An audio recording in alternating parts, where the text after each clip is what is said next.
Starting off with this developing story that has rocked the most part of the country, looking at the several legs of the allegations in this scandal. Well, the Nigerian Bar Association has called for an immediate investigation into the 15 million naira bribery allegations against the Economic and Financial Crimes Commission.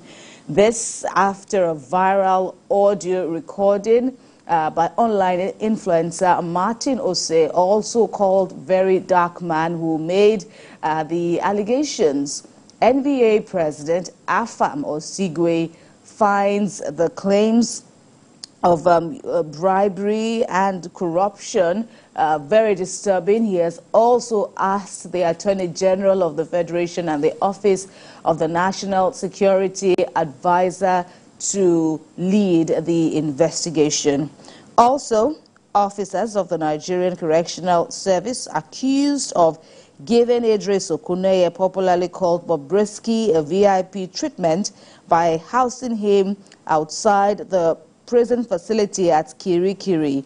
Well, with that now, the Civil Defense, Correctional, Fire and Immigration Services Board have suspended these said officers, and they are Michael Anugwa, the Deputy Controller of Corrections in charge of the Medium Security Custodial Center in Kiri-kiri here in Lagos. Sikiru Adekule is also among. He is a Deputy Controller of Corrections in charge of the Maximum Security Custodial Center, still at Kiri-kiri. Also, the suspension of these officers is to allow for further investigation on the various allegations, and the board reassures the public that the outcome would be made known when concluded.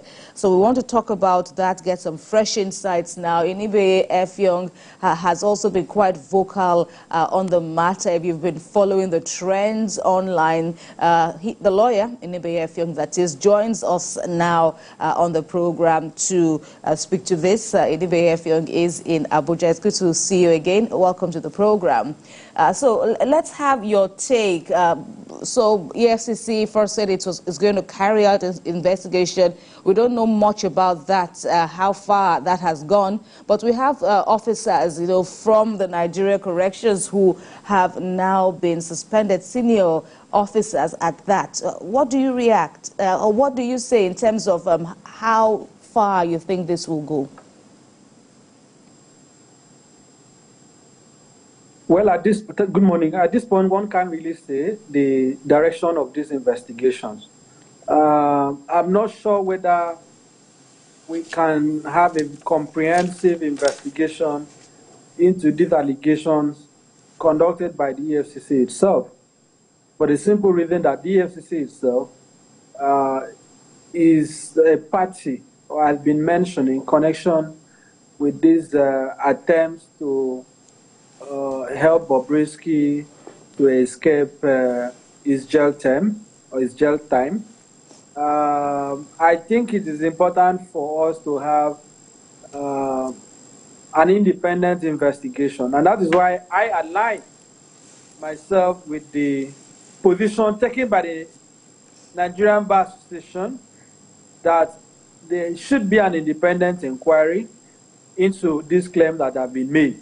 Now, I do know as a fact that the custodial centers in Nigeria, formerly called prisons, which is run by the Nigerian Correctional Service, formerly the Nigerian Prison Service. I do know that that system is flawed. I do know that that system requires a lot of reforms, a lot of changes. I also do know that that system is susceptible to corruption. Now, I also know that within the custodial centers, many of them, they do have what is called a VIP cell, which officials or correctional officers usually use to make money and to also give certain categories of inmates that are deemed to be high profile in nature or that are in need of some form of insulation or protective custody So that exists. Anybody that tells you that there are no VIP cells or what they also call special cells is simply lying to you. They exist.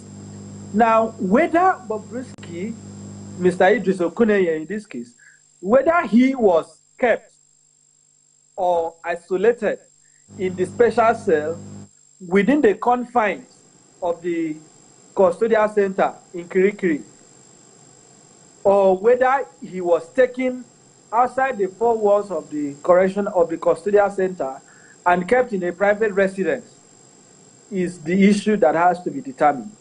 Because as I had said, in the supposed audio recording released by this gentleman on the internet, it is insinuated that he was kept in a private residence or in a facility outside the prison. But in another sense, it is also inferable that maybe he was kept in a special cell. So some clarity is required. But what I can confirm to you, what I know is that there are special cells that are available, and accommodation in those special cells is not free. It is paid for. Okay. That is not the truth of the matter. Mr. Effiong. That is not supposed to be the case, but the facts have to be investigated, and we have to arrive at the truth of the matter.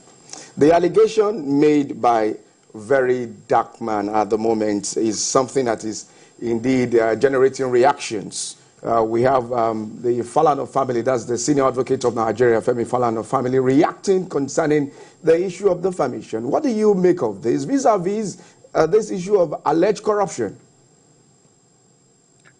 The claims, the assertions, innuendos, and allegations thrown at the Falanas by VeryDarkMan is indeed a very dark allegation. I might say that very objectively, because if you listen to what he said, not only he didn't just stop at posting the supposed audio, he did not stop at that.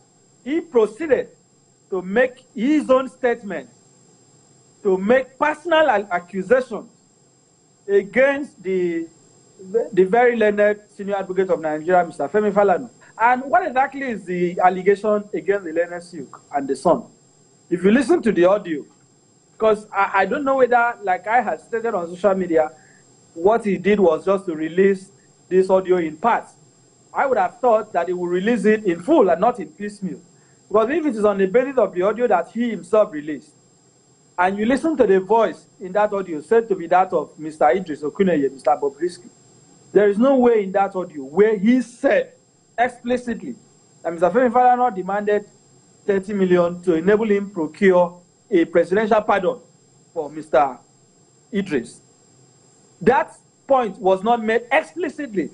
It is VeryDarkMan who now on his own went ahead to voice out this claim and made that insinuation. He proceeded to say he has lost respect for him, that someone who defended Fela should not behave in this manner, and he basically defamed the man. And after he had made that video, all you simply need to do, go and check the comment trail. Go and check the comment trail. Listen, read the comment that people have made, and you will see that people have clearly, some persons have lost respect for this family on the basis of this allegation that he made. And if personally, I feel that that part of it is unfair, is unnecessary.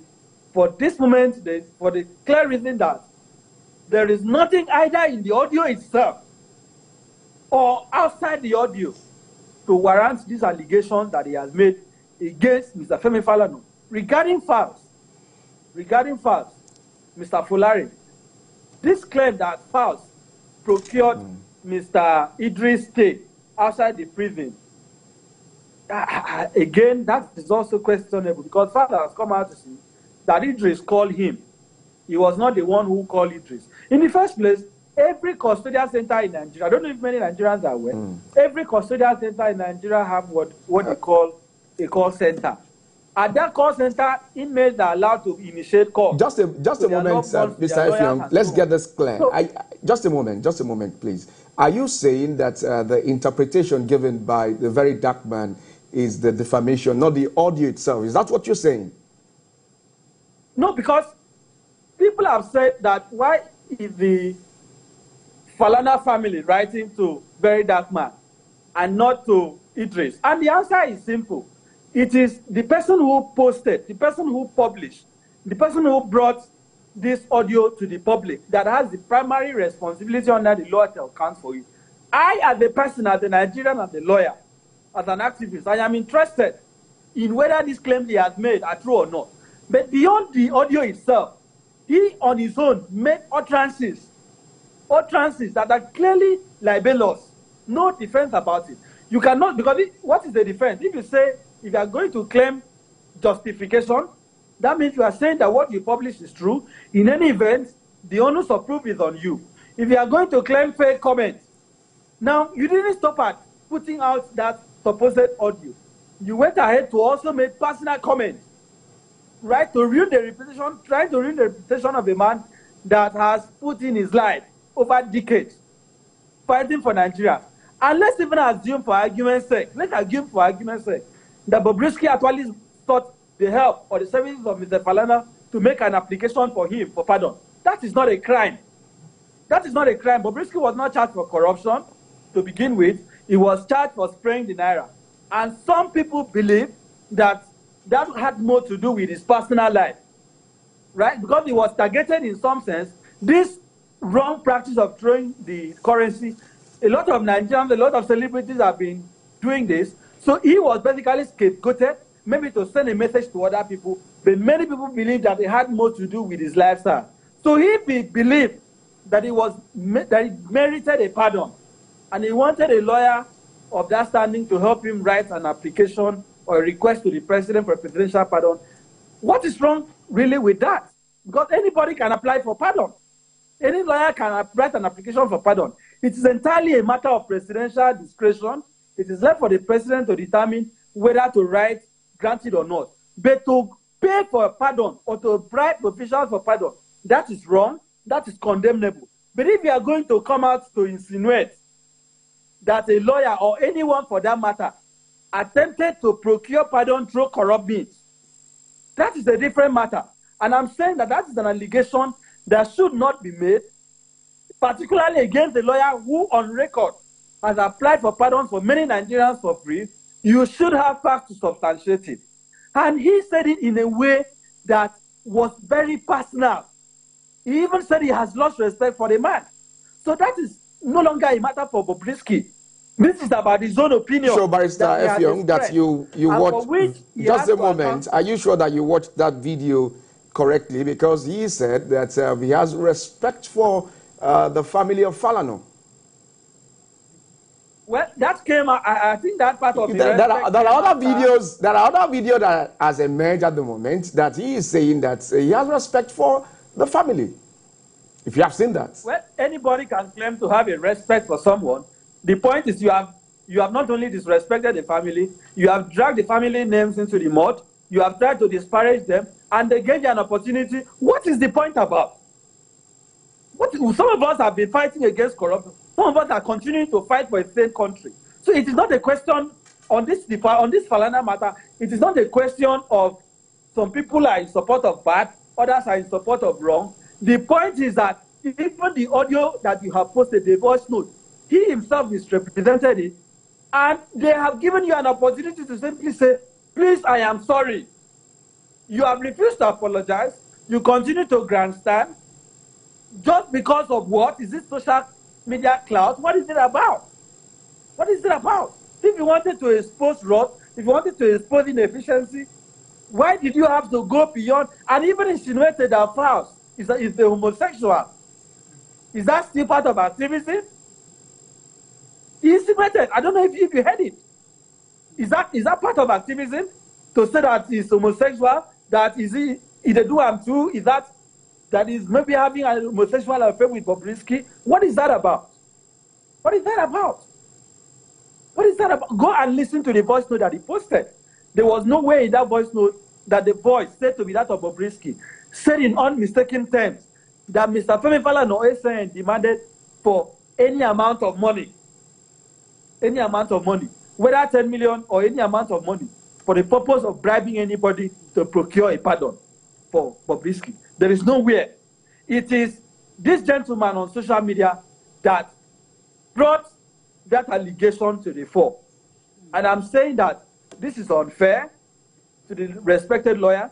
And if you are going to make that allegation, you should have evidence to support it.